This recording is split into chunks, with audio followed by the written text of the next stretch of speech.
Okay, so this is the second part of chapter 15 on the subject of toxins. Here's some terms that go along with toxins. Of course, the definition of toxin. Here we are talking about a substance, a poisonous or toxic substance that is produced by microorganisms. Specifically, we're talking about bacteria. There can be a variety of symptoms, but some of the common ones are fever, cardiovascular problems, diarrhea, shock. But there can be neurological because there's neurotoxins. There can be other gastrointestinal due to enterotoxins. So there can be varied symptoms, signs and symptoms if we're being accurate, I guess. Toxemia, toxigenicity, we can kind of skip those. I think those are straightforward. Intoxications. So sometimes toxins affect us from us ingesting preformed toxins in food. So if a bacteria is growing in food, it releases those toxins in the food. You eat that food, you get an intoxication. Two examples of that we'll be going over is Staph aureus food poisoning and botulism food poisoning. Those are both intoxications, and that's distinguished from an infection with toxin involvement, which a good example of that would be tetanus. So with tetanus, you get some kind of wound, some puncture wound usually from something dirty. That dirty substance, whatever it was, that people always use a rusty nail as an example. It doesn't have to be a rusty nail, but whatever it was, it introduces the usually the bacterial endospores into the wound. The endospores germinate. Now the bacteria grows in the wound. When the bacteria grows in the wound, it releases toxin in the wound. Tetanus toxin is very potent, only takes a tiny amount to have big effects on your nervous system because it's a neurotoxin. So that's an infection with toxin production in the body. But with botulism, you don't actually have an infection with the bacteria. Rather, the bacteria was growing in the food. You eat the contaminated food. Again, it's a neurotoxin. You get the neurological effects of ingesting that botulinal toxin. So that would be an intoxication because there is not actual microbial growth or an actual microbial infection happening in your body. Antitoxin or antibodies that are made against toxins. These can be, of course, used as treatment for diseases or conditions that result from toxin. And then toxoids, those are vaccines that we have that are created against toxins. So our tetanus shot, our tetanus vaccine, is a toxoid vaccine. It is aimed at the tetanus toxin. So there's two main categories of toxins we're going to be looking at. We're going to be looking at exotoxins and endotoxins. The main thing to think of with exo is outside. These toxins are secreted outside of the bacterial cell. The bacterium excretes these extracellularly while the bacteria is growing. So it is a metabolic product of the bacteria. There's 4 categories of exotoxins that you can see here: AB, membrane disrupting, superantigen, and genotoxin. And we're going to look at a few of these, but you're not going to need to know great details about specifically about these 4 groups. So let's watch the video on this one. Exotoxins are bacterial proteins that are secreted by a living bacterium into its surroundings. In a host, these exotoxins circulate and cause damage to host cells in various ways. Exotoxins can cause severe damage or death at very low concentrations. Exotoxins can be classified in different ways. One method classifies the exotoxins by the area of the host that is infected. For instance, neurotoxins are toxins that affect the function of neurons. Tetanus and botulism are caused by species of Clostridium that secrete neurotoxins. Enterotoxins, like those secreted by the cholera bacterium, affect the lining of the intestinal tract. The term cytotoxin refers to an exotoxin that kills or seriously damages host cells in general. Corynebacterium diphtheriae is a bacterium that secretes a cytotoxin that inhibits protein synthesis in host cells. Exotoxins can also be classified by their structure and function. This classification scheme has three categories: AB toxins, toxins that disrupt membranes, and superantigens. Most exotoxins are proteins with two domains, A and B. The A domain of the exotoxin is an enzyme that has a particular function.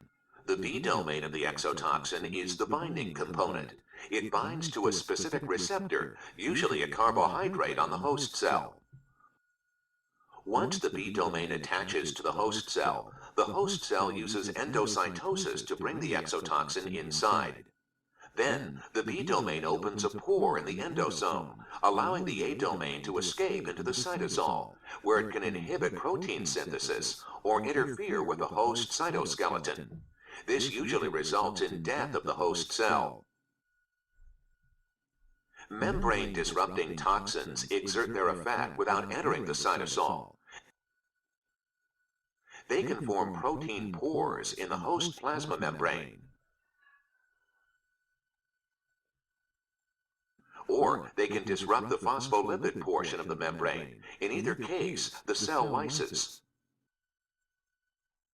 Superantigens are bacterial exotoxins that stimulate an excessive immune response. First, it causes a proliferation of T cells. Then it causes the T cells to release excessive amounts of cytokines, which can stimulate fever, inflammation, and shock. This very intense response could lead to death.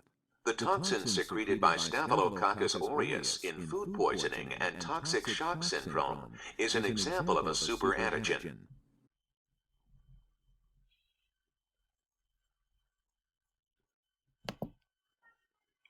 Okay, so in your textbook, you actually have a nice table where they kind of put side-by-side comparisons of exotoxin, endotoxin with these images, and then with the table. In the PowerPoints, because, to make things bigger, they're separated. But you might, if you do have a textbook, you might want to look at kind of that nice side-by-side table, because that's really what we're going to focus on, is kind of comparing and contrasting these characteristics of endotoxins and exotoxins.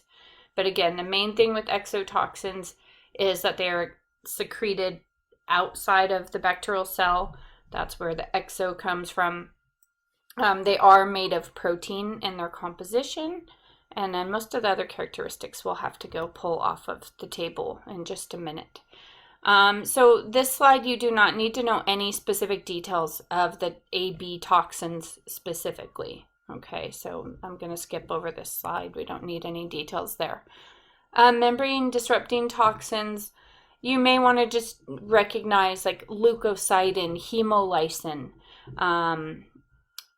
streptolysin. Well, streptolysin is a type of hemolysin specifically made by strep bacteria. But I would say leukocidin, hemolysin, and hopefully just from the prefixes, you could recognize already leuko, white, cidin, kill, right? So these are toxins that kill white blood cells, or leukocytes.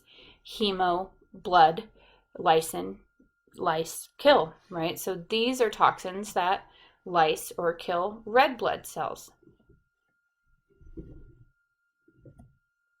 The superantigens, they nicely mentioned it in the animation, but basically superantigens cause an intense immune response, a release of too much cytokines, causing what we call a cytokine storm, which then it's actually that immune response really that causes the damage and causes the symptoms. And so you can have symptoms of fever, nausea, vomiting, diarrhea, shock, and death due to superantigen type of toxins.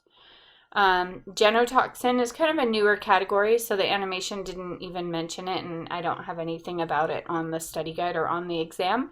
But this was actually linked to a certain bacteria called Helicobacter pylori, H. pylori, which has been linked to stomach cancer. And they have now found that that bacteria actually makes this toxin that is involved in the cancer. So this is not the table I was talking about, but we will look at this table briefly. You definitely do not need to memorize this table. but I think it's interesting to look at nonetheless, because you can go through and see these different diseases that have a toxin involvement in the disease. You can see the type of toxin. These are all exotoxins right here in this table, but the type of exotoxin and a little bit of the mechanism. So like botulism, it is an AB type of exotoxin, but it's also a neurotoxin, so it affects the nervous system. Same with tetanus, it's a neurotoxin, and so on. You can see Staph aureus. Actually, Staph aureus has a couple different types of toxins. So you do have an AB type that's involved in scalded skin syndrome, but then you do have the superantigen one that's involved in both food poisoning and toxic shock syndrome. Yeah, so I think, that's just pointing that out on the table, but we will, in a few slides, maybe right here. I think that's the slide we needed anyhow. Okay. On this slide, we will talk a little more detail about Staph aureus and botulism. And this is part B under part A, 4A on Chapter 15 Study Guide. Know the types of toxins and characteristics of the diseases that result from Staphylococcus aureus and Clostridium botulinum toxins. So they're both exotoxins, which means they're made of protein, which means in general they are destroyed by heat. And we will see this on the table coming up in a little bit. But in general, we know that proteins can be denatured by heat, which is a good thing, and that's why we need to cook our food thoroughly, because it will destroy most pathogens and most toxins of pathogens. One little caveat here that you do want to know about Staph aureus food poisoning, though, is that the Staph aureus toxin involved in food poisoning is heat resistant, and it actually won't be destroyed by heat. So the main way that we need to avoid, or how we can avoid Staph aureus food poisoning, is to not practice what we call temperature abuse. And what that means is that's if we leave food sitting out, certain types of food especially, that will then allow the Staph aureus toxin, which we also refer to it, even though it's a super antigen, we also call it an enterotoxin, because in this case it will affect the enteric or the gastrointestinal system, and you will have food poisoning symptoms like nausea, vomiting, diarrhea, stomach cramps, those type of symptoms. So the bad news is, the toxin is not destroyed by heat. So even it can resist up to 30 minutes of boiling. So, depending on the food that got contaminated, it is most likely that you would still end up with food poisoning unless that food was really boiled for prolonged time period. So we have to be careful when we prep food. We have to have clean hands. We can't leave food sitting out long term. That's the main ways we can avoid this type of food poisoning, since obviously cooking the food will not necessarily prevent it after the contamination event. So the good news, though, is that the symptoms are generally what we call self-limiting, which means that you get better on your own, because really the symptoms are for a good reason, even though it's horrible to have vomiting and diarrhea type of symptoms. You know that when that's going on, it's because your body is trying to rid itself of something nasty. In this case, it's trying to get rid of that toxin. And so usually there'll be those type of symptoms for 1 or 2 days, but often only 1 day, and that's why people tend to call this the 24-hour flu. They call it the stomach bug, stomach flu, right? But it's not caused by the flu. It's caused by a bacteria and its toxin. And this is one of those intoxications, so it's not an infection. The Staph aureus is not growing in your intestines. It's from ingesting the toxin that was produced by the Staph aureus while the Staph aureus was growing in some food. So it is truly an intoxication. So symptoms come on really rapidly after the ingestion, but again, symptoms tend to only last 24, 48 hours Because your body has done its job with the vomiting, with the diarrhea, get the toxin out. Once the toxin's out of your body, and assuming you don't eat that same contaminated food again, right? Let's hope not, you would be done with the symptoms. So it's self-limiting. Most important thing with gastrointestinal illnesses, especially diarrheal, vomiting, is rehydration, oral rehydration therapy, water and electrolyte replacement, basically, because the biggest risk is dehydration, which can be deadly.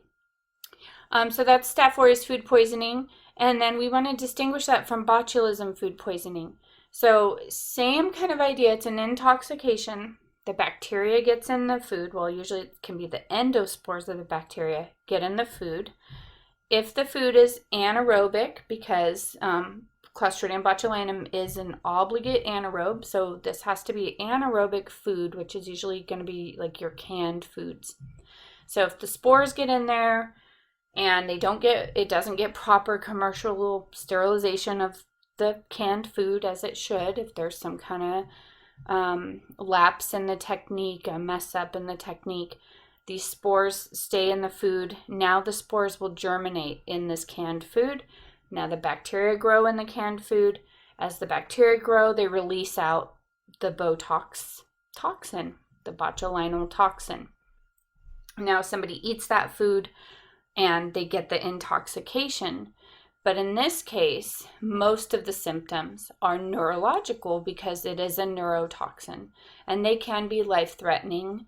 It only takes a tiny amount of this toxin to be very potent to block up the neurotransmitter and to not allow for muscle contraction. So individuals will have paralysis of their muscles, flaccid paralysis. So this one definitely much more dangerous. The good news is that this toxin is able to be destroyed by heat. It should be destroyed by 10 minutes of boiling. But again, if anytime you're unsure if a food is safe, you can always use the motto, when in doubt, throw it out. The thing that's tricky with food poisoning is that, especially botulism food poisoning, the food does not necessarily have a bad odor, a bad taste. There can be no indication in the food actually that it is bad. So that is a little troublesome to think about. The textbook, I don't know if it's this chapter or if it might be actually in our later disease chapters. Chapter 22 is where we will see botulism come up again, I believe. There's a picture of a family, I think 12 family members died because somebody made home canned green beans, and I think they brought it to a family reunion, or it might have been a Thanksgiving get together, something, and 12 family members died because the home canned green beans were not properly treated and they got botulism. That is, if you do home canning, or if you know somebody who does home canning, I mean, it can be a great healthy thing to do, but it's very, very important that proper procedures are followed to ensure that the food is safe from botulism. Okay, so moving on to endotoxins. So endo means within or inside. So the main thing here is that endotoxins are part of the bacterial cell. They're found within the bacterial cell. Specifically, they're found in the gram-negative cell wall. In the outer membrane of the gram-negative cell wall, they are specifically the lipid A portion of the lipopolysaccharide, or LPS, which makes up the outer membrane of gram-negative cell walls. So as long as the gram-negative bacteria is alive, this toxin's inside of its cell wall, it has no impact on us. When the endotoxins harm us is when the bacteria die and they release out this endotoxin in large quantities. Because we have a lot of gram-negative bacteria as normal microbiota, especially in our gastrointestinal tract. And we do have low quantities of lipid A that can be in our bodies at any time, because some of this can get liberated even as the bacteria is replicating, but especially as bacteria die, it's going to get liberated. Our bodies can tolerate low amounts, small amounts of this toxin. It's really only high concentration, high dosage that then this toxin is more dangerous for us, and it can be deadly. It can lead to shock, intravascular coagulation, loss of blood flow to organs, which can then, or to your extremities. So it can lead to need for amputation, or of course it could lead to death. Endotoxins are a part of the outer membrane of the gram-negative bacterial cell wall. The endotoxin is the lipid A portion of the lipopolysaccharide, or LPS, in the outer membrane. Endotoxins are only released from the bacterial cell when the cell dies or during cell division. When bacterial endotoxins are liberated, often during phagocytosis, they stimulate macrophages to produce cytokines called interleukin-1. Interleukin-1 is a protein messenger that travels to the hypothalamus in the brain, causing production of prostaglandins. Prostaglandins cause fever, an early sign of an infection. Endotoxins and interleukin-1 also help to stimulate phagocytosis, complement activation, and antibody production by B lymphocytes. When endotoxin is released in large amounts or within the bloodstream, it can have more serious and even deadly effects. Massive amounts of cytokines, particularly interleukin-1 and tumor necrosis factor, cause loss of fluid from capillaries and vasodilation, both of which cause a lowering of blood pressure, often to dangerous levels, leading to shock. These same cytokines also stimulate blood coagulation, which makes the shock even more severe. This deadly situation most often occurs in bacterial sepsis, caused by E. coli or meningococci in the bloodstream or spinal fluid.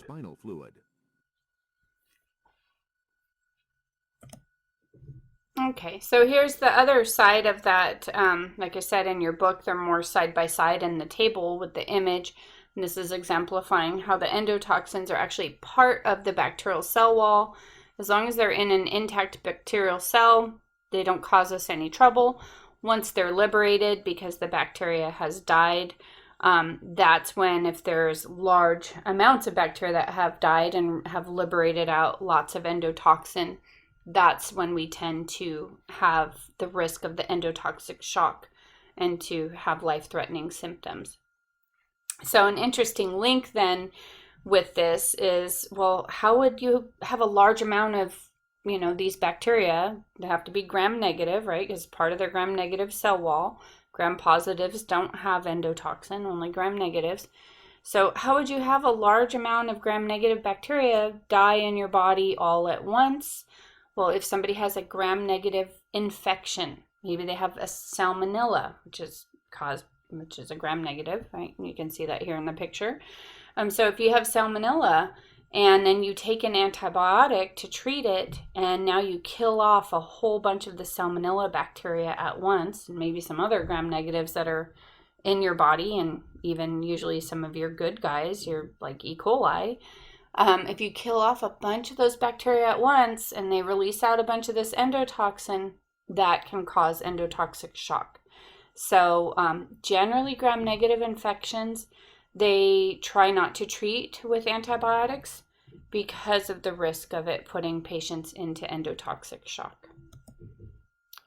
This is just kind of like the animation was showing.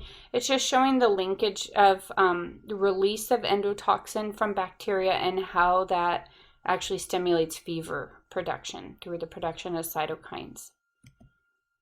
Here's the table that I think is really good and really covers the most part of number 4 on the study guide of characteristics of endo versus exotoxins. Okay, so on the left, exotoxins here, and on the right, endotoxins. So you really want to just be able to compare and contrast some of these major characteristics. Exo are secreted outside of the bacteria while the bacteria is alive and growing. Endo are part of the living bacterial cell wall, and they're only secreted or released. I don't know if you want to necessarily say secreted, but released out when the bacteria dies. So both gram-positive, gram-negative can make exotoxins, but endo are only made by gram-negative because it's part of the gram-negative cell wall. So we already kind of talked about the relation to the microbe, kind of goes hand in hand with that. The chemistry, exotoxins are made of proteins, endotoxins are lipid because they are the lipid A portion of the lipopolysaccharide of the outer membrane. Pharmacology. So exotoxins, some of them are specific for certain types of cells, right? So neurotoxins or enterotoxins versus endotoxins that work in a more general way because they're stimulating your immune system. They're stimulating release of cytokines. So you're going to have those more general symptoms here, fever and so on. Proteins can be destroyed by heat. So in general, exotoxins are not heat stable. They can be destroyed by heat with the exception of the staph enterotoxin, like I mentioned, that is heat resistant, but the others are not heat resistant. However, lipids, we cook with oil, right? We cook with lipids because they are heat resistant. So these are much more heat resistant. Exotoxins, they have high toxicity, meaning that they're very toxic, versus endotoxins have low toxicity. Exotoxins generally don't cause fever, with the exception of the super antigens. Endotoxins generally always cause fever, because that's, again, kind of part of their pharmacology. We can get antitoxin made against exotoxins because our immune system does respond very well against proteins and makes antibodies against proteins.